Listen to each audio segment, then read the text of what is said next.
What's going on, Epic Toy Sound family and toy creators and content creators worldwide? Wow, look at this. I just spilled drink that was here. Didn't even know it was here.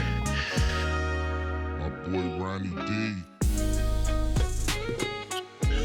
Alright, I'm gonna do the podcast first. So I'm here today. I'm just going to give a couple pointers on Epic Toy Sound, how you can use it if you're a content creator in whatever industry you're in. This can be for our toy friends in the toy pick community and the toy photography community, or it can be for someone who does yoga or catchy videos with cooking or working out, fitness or coaching.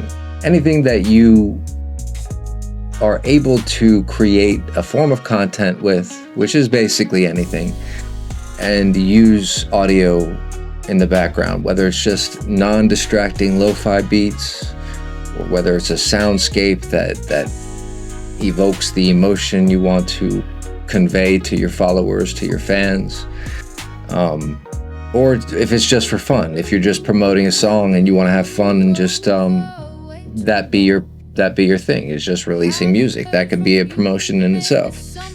But I want to get to where the core revenue comes from with Epic Toy Sound and how you can contribute not only to that revenue, but earn your own piece of it.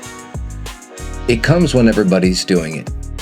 It comes when everybody's in their own world, creating content for their own friends, their own fans, their own channels, their own stuff. So the music itself, right? People say, how do you get paid off of music? It's impossible. You create this thing and then what? You just put it out and hopefully someone hears it? Exactly. That's not how you really make money in the music industry, because with that type of plan, you'll fail. It does take money to make money. It takes money to make money in music, without a doubt, because the easy part is releasing the song. It even takes money to release the song. So let's break down the process of creation to publishing to release to post-release. What's the most important stage? Well, I'd say you start with the preparation of the release that you're putting out. Metadata is key. Content is king, right? Metadata tells the content where to go once it gets online. For music, metadata, they have programs that are dedicated to making sure that you input the correct metadata for your song so that your song can go to the right places, whether it's a playlist, a genre, artist, whatever it is the metadata tells is where it's going to direct the piece of content. For visuals, audio, pictures, it doesn't matter what it is. Everything contains metadata. An example of metadata that people probably didn't even know was metadata is the alternate text on a photo. So a lot of times you just look over stuff like that because it's simple, it's in the background, and I'm not saying that it's vitally important to your success as a content creator, but what alt text does is, for anybody who's disabled or who, can't read, or maybe they're blind, maybe they want to hear it, maybe the alt text, what happens is whatever you put in there is what they're going to receive, and also what the back end of the program is going to communicate and how it's going to communicate with that piece of content. So if your alt text says Iron Man by the shore catching a catfish, what are you going to expect to see in that image? Correct. Iron Man by the shore catching a catfish. So if your image is a picture of the Joker playing poker, then you failed. unless you wanted to direct them to a joker playing poker. It's the same concept with audio. So the first thing is pre-release. It's one of the most important stages, making sure your metadata and everything embedded in your audio is correct. And that's from the tempo, the BPM, the song key, the name of the song, the artist, the album it's on, the track title, the disc number. Is it a compilation or various artists? What's the mood? What's the genre? What's the song duration? What's the language of the song title? What's the language of the song lyrics? What are the lyrics? All these things are like a form to be submitted before you release your music. And without putting the information on the correct spot of that form, whoever receives the form is not going to know what to do with it or where it came from or what exactly it is unless they can read it. So language is important because it's the basis of everything. It's what we're doing right here. I'm communicating to you in a way that maybe you'll be able to understand or comprehend. And the whole thing with online is translating those symbols, icons, imagery into things that others can understand and relate to, so that they can follow you or that you can connect with them and make an impression on them. When a message is conveyed very well and correctly, then the end result is usually a conversion in ad senses, right? But this can be for anything. So the biggest, most important stage before you release a song is the pre-release. In fact, if you don't do the pre-release correct, you wasted your time putting up your song that nobody's ever gonna hear. Now, if you get lucky and you go viral and maybe you know something that we don't, I don't know, that's great. We want you to go viral. Shit, if it was up to us, go viral every day. You know, there's many people that I work with that generate way more views and receive way more streams than I do on my content, but they're still using our audio that we gave them 50% of. So you don't have to have this crazy big following. You don't have to be a crazy, the best. You don't have to have the best content in the world to get people's attention. You just need to do what you do good. So whatever niche industry you're in, make it even more niche. Break it down even more to where you can create videos that have never existed before. And then you can just direct it to one part of your audience. Start with tutorials. Start with something that's ludicrous, wild, a little bit off the deep end, like what did I remember, what's his face, Mr. Beast, and I use this because he's a content creator and he found a way to do it for a living, correct? So regardless if you like him or his content,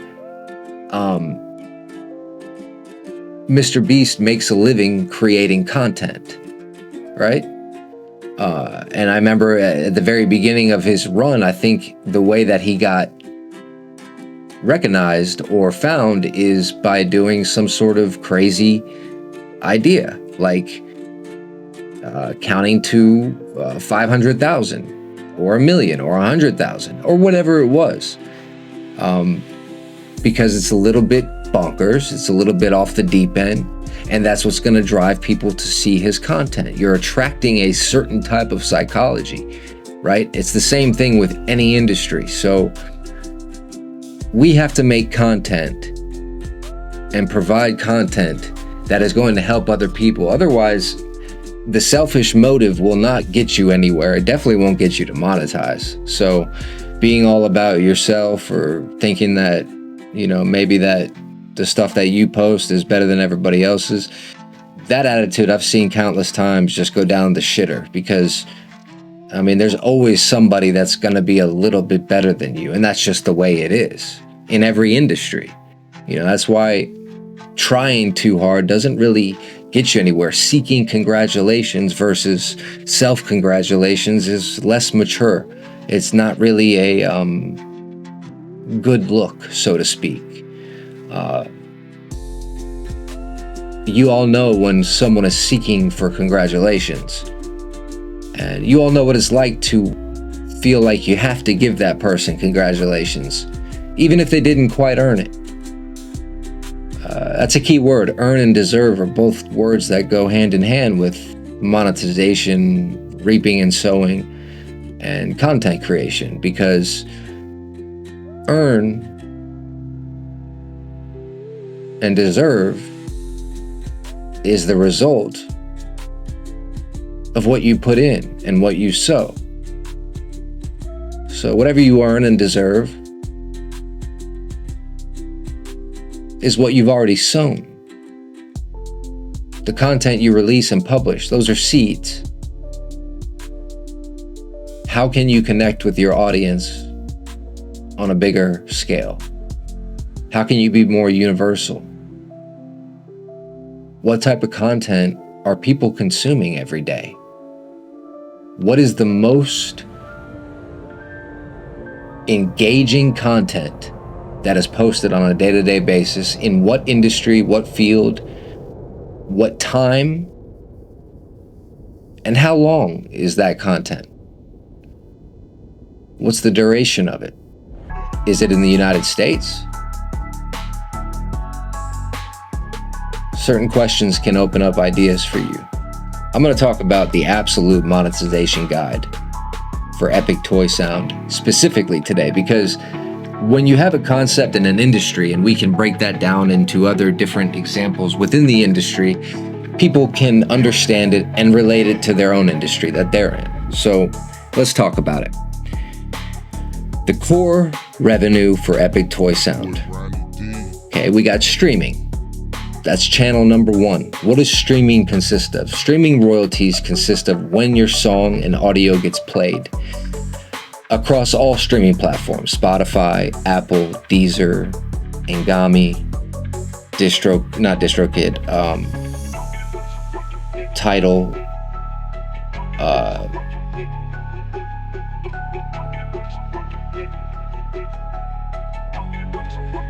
countless others. Now, streaming is one channel of income for Epic Toy Sound. Spotify streams, all that they add up to, that produces one channel of income for Epic Toy Sound. So you can tally all them up, which it won't be much. Don't rely on your streaming money, is what I'm trying to say. You're better off strategically putting the audio into your own UGC, user-generated content, and then publishing it across all platforms once a day across every platform, and reaching people that way than relying on your streams to make you a living. The reason I've said that is because this has been a topic in the music industry since distribution and independent distribution has been released. 2010s, early 2000s. It's always been a topic because artists have never been paid enough per stream. And especially when you have certain guidelines and things that you have to meet, like Spotify's 1,000 stream rule. Like if you don't hit 1,000 streams on Spotify, that particular song that didn't hit the 1,000 doesn't even monetize. So these are things that have been set up since the beginning of distribution and of streaming platforms. You don't rely on streaming to get you paid. It's more so how you use the music. What is your music going into? Music was never meant to be sold, right? It wasn't really meant to be sold as a product, but it was put into things to be sold. Just like it's put into the back of your content to show an advertisement or to be sold. Not the actual music itself, but the item that it's going into. Think of it as a CD. They had to find a way to sell the artist's new album or the new single that they just recorded in the studio. They can't sell it over the airwaves, right? That doesn't produce any money. I mean, it produces royalties, but you have to have a system in play for that. That's where the Supreme Court came in years ago with tangible copyrights. My buddy Flossie, go check him out, Flossie the Boss. He did a video on piano roll copyright. This is one of the first copyrights in the world. This is how the copyright system began and how they developed on it. And up until this day, they still have these rules in place. They've evolved. They've changed in an aspect, but it's more relevant right now to know how this works than ever before, because your music's going to be used and it's going to be played and it's going to be streamed and it's going to be used in social media. So streaming royalties, that's just the baseline. It's the fractions of the cent that come in. You'll have millions of transactions depending on how much music release every quarter. Number 2, digital sales. This is a mechanical royalty. This is a digital sale. This is a digital download. This is a digital music video download, digital song download, iTunes. Anywhere that you put your song for download to a consumer consists of your digital sales. So Bandcamp, for instance, is a key player because they let you keep a higher share of your royalties. They don't bite into a big chunk of your royalties earning, and you could sell direct to consumer, direct downloads. And it's more than just Bandcamp. You could do that on SoundCloud. You can do that on Bandzoogle. You could do all sorts of different things. As far as D2C, direct to consumer music and audio, sample packs, producer packs, themed packs, soundscapes, background music, content creator music. That's where we are. We're not saturating, but we are tentacles everywhere in content creator records. We make music and audio for your content. Number 3, physical sales.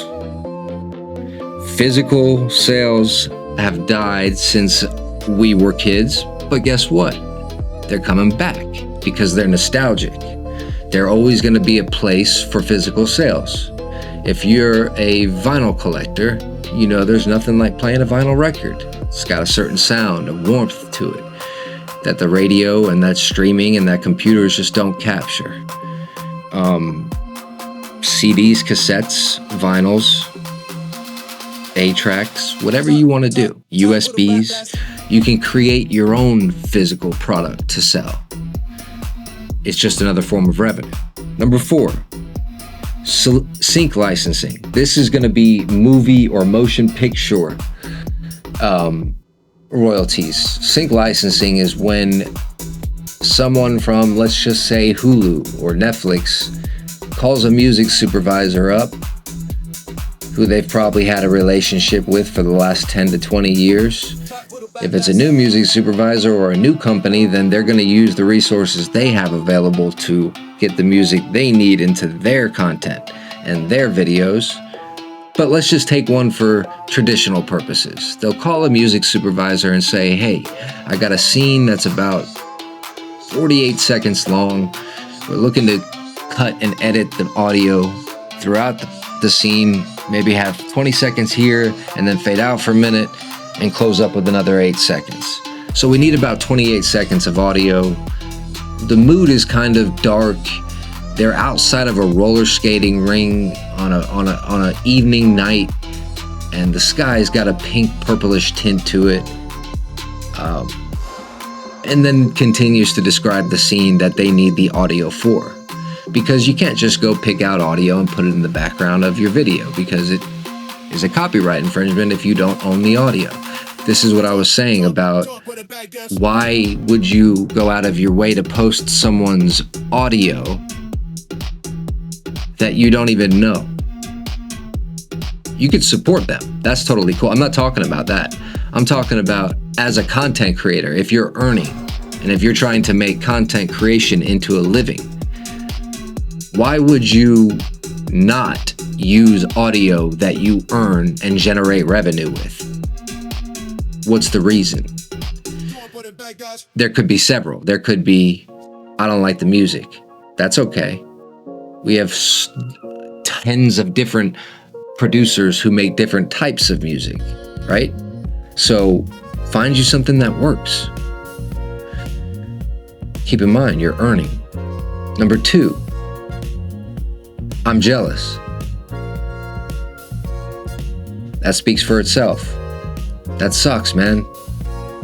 Right? That sucks, because jealousy and resentment and all those things, they hold you back from reaching your good. They don't propel you forward.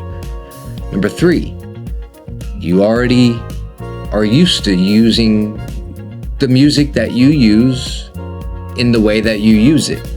So maybe you think of pop culture artists and artists that they've played on the radio over the last 20 years and brainwashed you with, and that's all you can think about is when you upload a song, you're thinking about a popular song you've heard in the past that everybody else knows, so that they can relate to the audio, which is a form of advertising, which is why, sync licensing exists, and why there's budgets for movies and audio departments, and how you're given maybe a $20,000, $30,000 budget for your audio to make a movie, but you have to use that $20,000 or $30,000 wisely to pay the original copyright owner to use that audio where it needs to be used.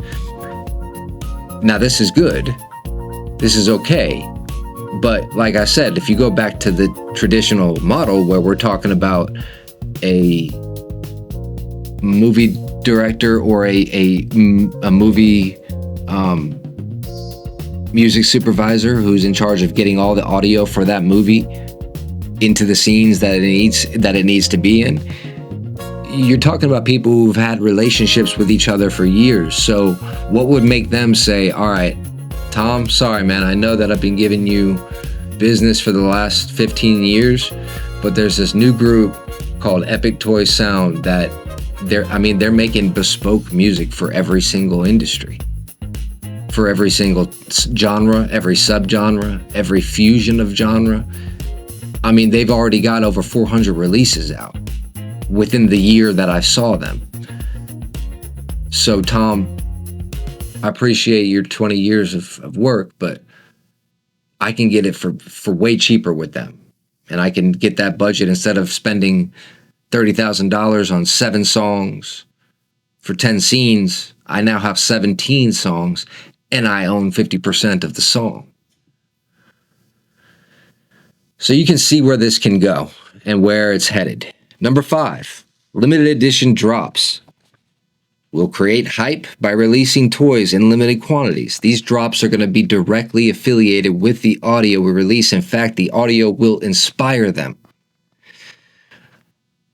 A lot of the work has been done in the years before. There's a phrase I like, it is done. It's already done. The thing that you imagined in your mind, it's already done, right? So what does that mean?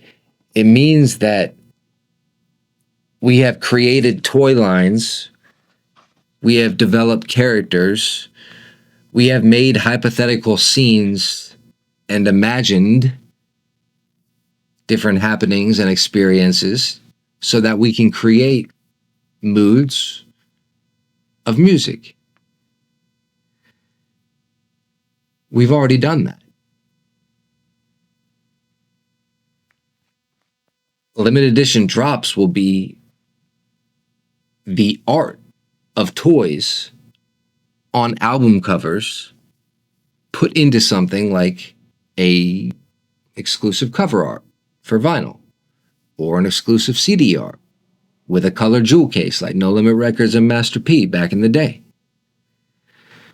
Marketing. Look at it that way.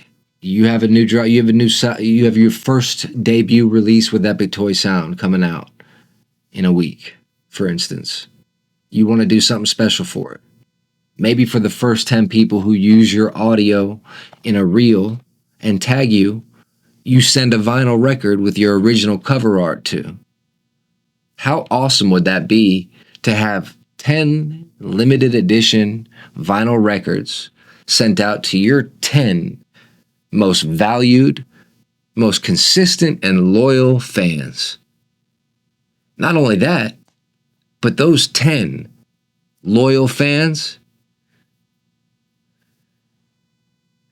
will be with you forever. They'll never forget that, right? And yeah, life happens. Life changes. Things happen. But it still marks a time period in your life where you created something for somebody. Custom. Now, there's been so many different types of